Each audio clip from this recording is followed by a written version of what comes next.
and Arcrest, and it's $9. Thank you, Arcrest. Thank you. They say, Clark, Edgar, D&D cancelled tonight, so have my pub money. Ooh. I'm planning a one-shot where the players are... Oh, no.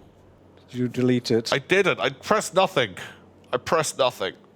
I'll just make up. Here we go. I'm planning a one-shot where the players are minions sent to burn down all the bars in town by the big bad to stop Promised Heroes meeting.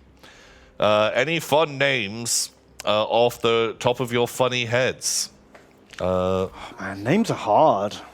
So a little red hot trick I always like to use is if you have like taverns and shit like that, or like towns, get your players to name them because they will remember those locations so much better. Yeah, and they'll care a lot more. And like get more of their input when you're describing this, whatever, bar or something like that.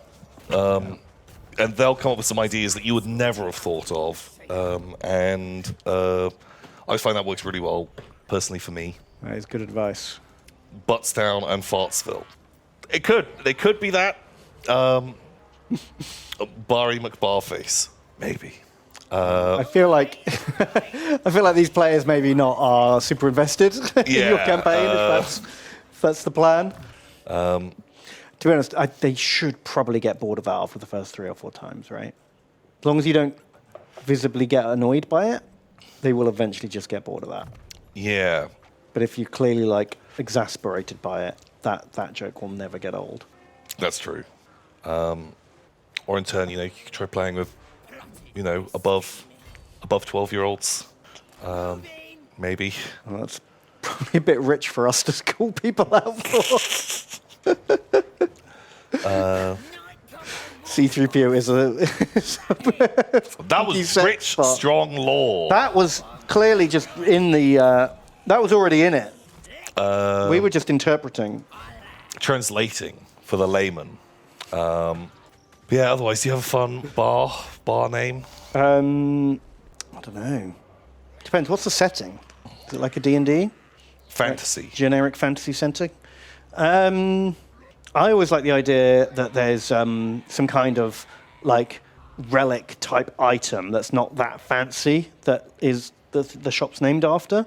You know how like the Winchester in Shaun of the Dead has got like a lever action Winchester behind the bar. Yeah.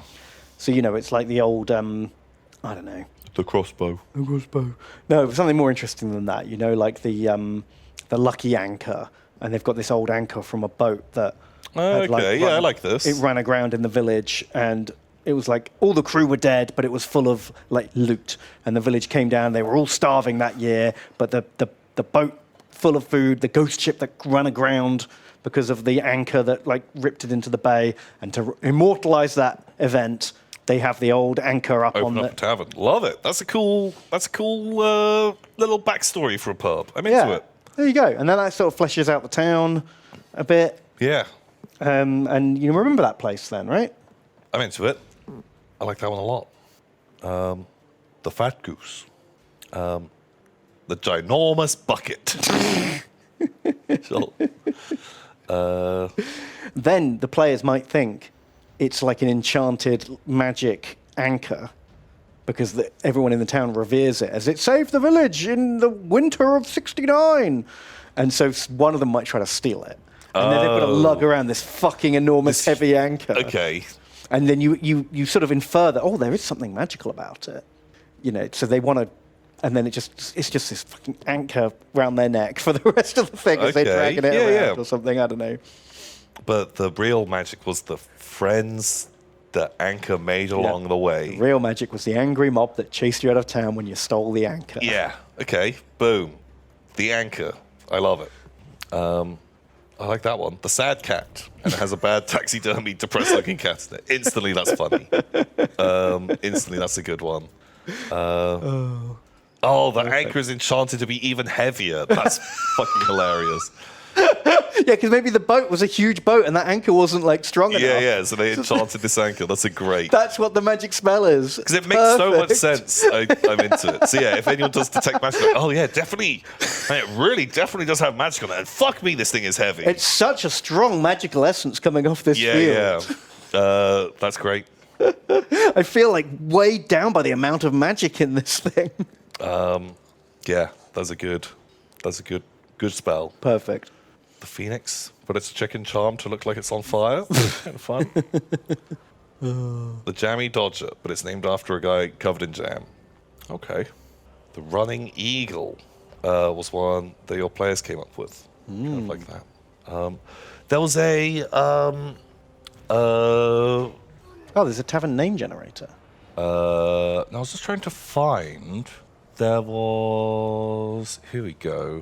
So there's this role-playing game called Forbidden Lands that had some really good random generating tools in it. But they had like a whole bunch of pages on like tavern generation, including like generating the names, but then like a couple of key details that were just interesting enough. Right, that could start a side story if you wanted it to. Well, it's more just like things that like you could just give a single like line description. For example, I'll just do some ones that auto-generate. For example, this one. The Rumping Lamb. It's a dilapidated inn with a grumpy owner. They are generous with roasted piglet. And old war veteran rents a room. Bam. Perfect. The Cheering Goblet. It's a welcome inn with violence in the air. They're generous with blood soup. And an unhappy farmer orders the speciality. The Golden Goblet. There is a stomped floor, cheap diluted beer, and a hungry dwarf sits at the bar. Oh man, this is so easy, isn't it? The Cold Lantern. It's a dilapidated inn with a gambling den. They overcharge for fiery spiced wine. Unhappy farmers visit here. It's just like little core details like that you could just instantly throw people in, and they will just have... Immediately feels like a bit more fleshed out and sort of interesting. And so, using those as like just a bunch of starting blocks. Yeah, that's a great idea. Why is it spicy? Why is it spicy? I guess a bit like mulled wine. Just, yeah. You put a bit more spice in that baby. But yeah, big fan. Big fan of that sort of like style of thing. But I bet there's probably even cooler, like taverns are such a fantasy trope. There must be some really good other... yeah, I'm sure there's a bunch of other similar tools. For just some core info. But yeah, if you do have a group that kind of are into the game, like asking them for more, like you walk into the bar, what's the first thing that each of you notice? That's a good way to do it. Because if you're like, I just need to give them a quest, it doesn't really matter who gives it to them. And if someone's like, oh well, we maybe see some people gambling, and someone's like, oh, there's a dancer, and some other people are like, oh, there's shady people in the corner with their hoods up. You'll be like, great, like, what do you guys most want to interact with out of there? And any one of those groups can give them their quest. Yeah. And it just makes the whole thing feel like a living, breathing world rather than just you spend 1 gold coin on a beer at the bar. Here is your quest, you leave. Yeah. Now, have 10 experience. Exactly. Like, feels like you're playing a computer game at that point. A strip club with mermaids, pole dancing in fish tanks is always nice for a port city. That is instantly amazing. Yeah. I love it. That's a fun little treat.